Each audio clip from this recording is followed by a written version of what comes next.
Assalamualaikum warahmatullahi wabarakatuh. Perkenalkan, nama saya Karisma Nurija Azhari, NIM 1931311066. Di sini saya memenuhi tugas perkembangan aspek sosial emosional yang membahas tentang bagaimana kita mengetahui perasaan temannya dan merespon dengan wajar untuk anak usia 5-6 tahun. Hakikat pengembangan sosial emosional. Apa sih usia dini itu? Apa pengertian sosial anak? Sebelum menginjak materi, mari kita memberi penjelasan apa sih usia dini itu. Usia dini adalah masa strategis dalam mengembangkan kemampuan sosialisasi dan kemampuan mengekspresikan emosi anak secara positif. Yang kedua, perkembangan sosial adalah perolehan kemampuan berperilaku yang sesuai dengan tuntutan sosial. Jadi, sama halnya dengan orang dewasa, anak-anak juga memiliki perasaan yang kompleks. Ada saatnya mereka bersemangat, ada saatnya mereka kecewa, ada saatnya mereka sedih, cemburu, takut, khawatir, marah, dan lain-lain. Jika anak memiliki sifat yang pemarah, emosional tinggi, jadi anak tersebut butuh dibimbing dengan sangat baik kepada orang tuanya. Jadi masing-masing anak sesuai dengan usia tersebut mempunyai cara yang berbeda-beda dalam mengekspresikan perasaan tersebut. Misal anak usia 5-6 tahun, dia itu marah. Ada juga anak yang serba berantem. Misalnya kalau marah dia suka pukul-pukul sendiri, suka mengacak-ngacak barang-barangnya. Ada juga yang anak yang marah cukup diam seperti itu, murung diam, gak mau makan. Jadi semua anak itu perlu kita awasi dengan baik. Tips mengenali perasaan pada anak yang dapat dilakukan orang tua. Yang pertama yaitu memahami bahasa isyarat atau nonverbal anak-anak. Yang kedua, pahami bahwa di balik setiap perilaku adalah ungkapan perasaan anak. Yang ketiga, beri nama perasaan tersebut. Yang keempat, identifikasi perasaan orang lain. Maksudnya memberi pengertian kepada anak tentang perasaan temannya. Kadang orang tua mengalami kesulitan untuk mengetahui perasaan anak.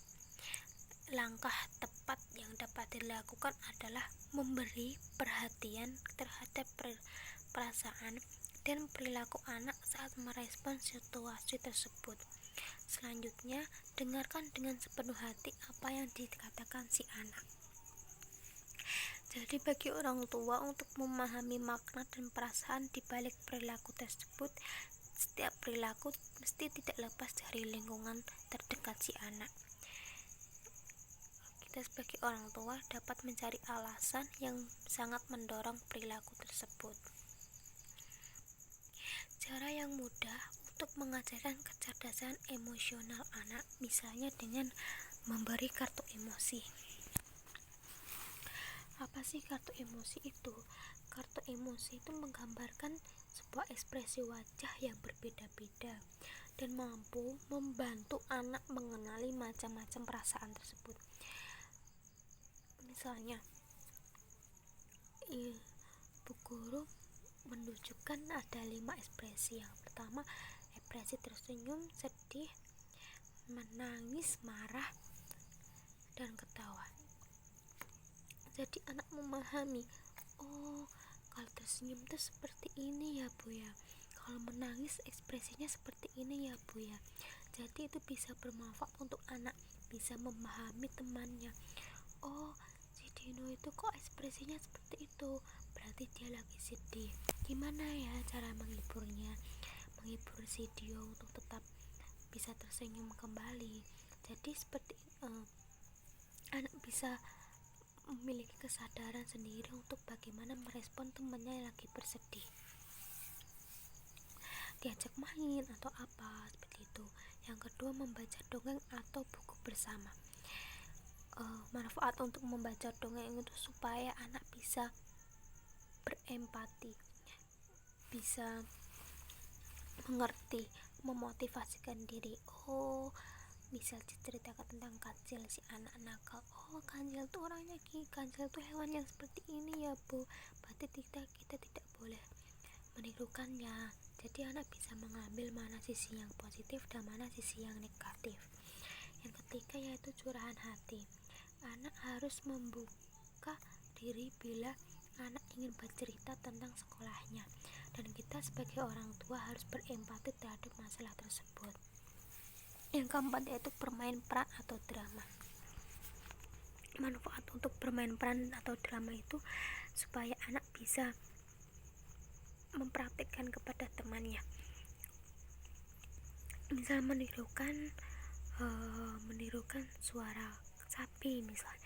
Jadi anak bisa membedakan, bisa mengetahui suara sapi seperti itu, suara kambing seperti itu. Jadi kesimpulannya gimana sih cara kita menyikapi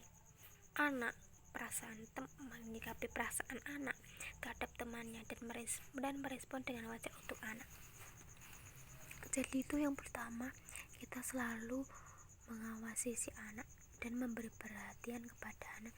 Misalnya, Bu, gimana sih caranya membuat teman tersenyum kembali? Misalnya gimana sih Bu membuat temannya bisa tersenyum kembali? Seperti itu, dan merespon dengan wajar untuk anak.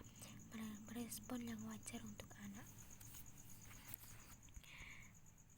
Kesimpulannya ya, gimana caranya kita bisa memberi perhatian lebih kepada anak.